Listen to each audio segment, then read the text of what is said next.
This is the first time I've ever done this, what I'm about to do today.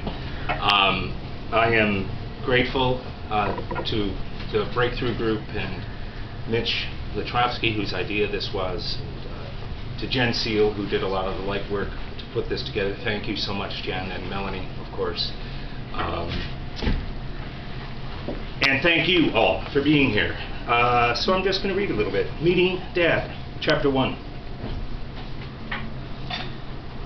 I slammed the bright red foam-covered bat against the column in the middle of the room and yelled, the blows punctuating my words. Why wouldn't he ever write, Wump? Or call, Wump? Doesn't he even fucking care? Wump, Wump, Wump. I screamed through tears that made the corners of my eyes itch. This was Marathon. 2 full days of group therapy, and it was day 2 on a Sunday afternoon in December. In the room, Jerry, the therapist, and 8 or 9 other teenagers, some a year or 2 younger than me, a few a couple of years older.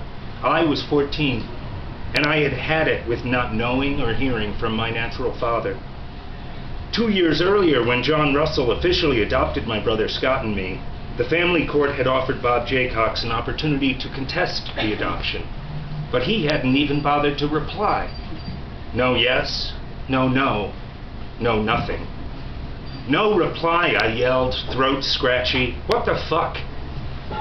Why don't you just call him, Brian? A red-headed girl suggested. Ask him yourself. I said nothing. Do you think you might be able to do that, Brian? Jerry asked, stroking his neatly trimmed beard. I've been thinking about it for a while. Is the idea of calling him scary? Jerry probed. A little, I admitted. Call him, the chorus chanted. Do it. Well, I guess I couldn't feel more hurt or rejected than I already do, so why shouldn't I? One boy, a lump of a kid wearing baggy pants, chimed in. Why bother? He's just going to disappoint you all over again, I bet. Jerry gently chided the boy's negativity. He scooched his folding metal chair a few inches toward me and said, Don't pressure yourself, Brian. Take your time. Just give it some thought. That night, it was all I thought about.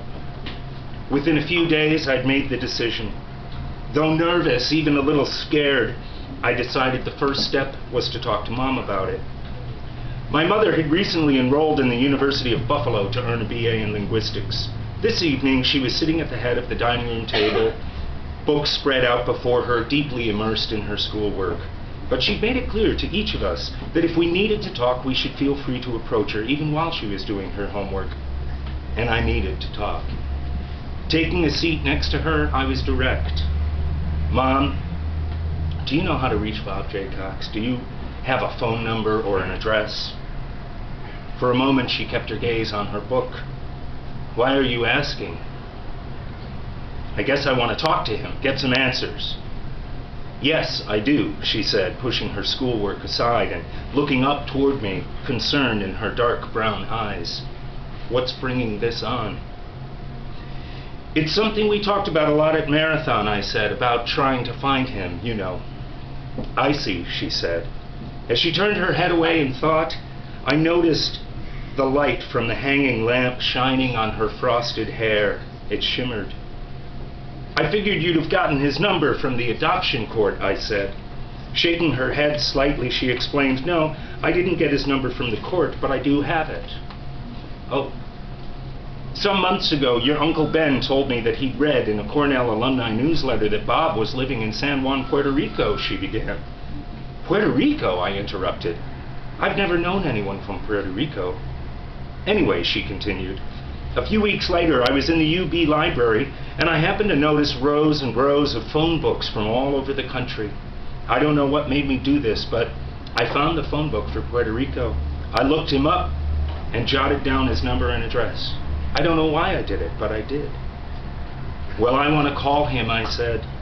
There are things I need to know. A short pause. What do you hope to learn? I bit my left thumbnail and stared at its jagged edge. What if he somehow, I don't know, rejects you, she asked. He's been rejecting me for 11 years. I think I'm sort of used to it by now, I shot back. I took a breath and lowered my voice. Mom, at least I'll know that I made an effort. At least I'll know that I tried, which is more than I can say for him. You sound angry. Of course I'm angry, but it's not as if I'm going to call him up and yell at him. I just want to ask him if he ever thinks of us. I want to ask why he's never been in touch with us. After another short silence, I asked, "So can I have his number?" "Of course," she said. "I'll get it for you." Mom walked over to me, put her arms on my shoulders, and kissed the top of my head. "Thank you," I said. She went upstairs to retrieve the number and was back within a couple of minutes. After handing me the piece of paper, she asked, "Do you want me to tell Dad, or would you like to?" "You can," I sighed, "if you don't mind." "No, I don't mind." "Thanks, Mom." She left me at the table and I began to prepare for the call.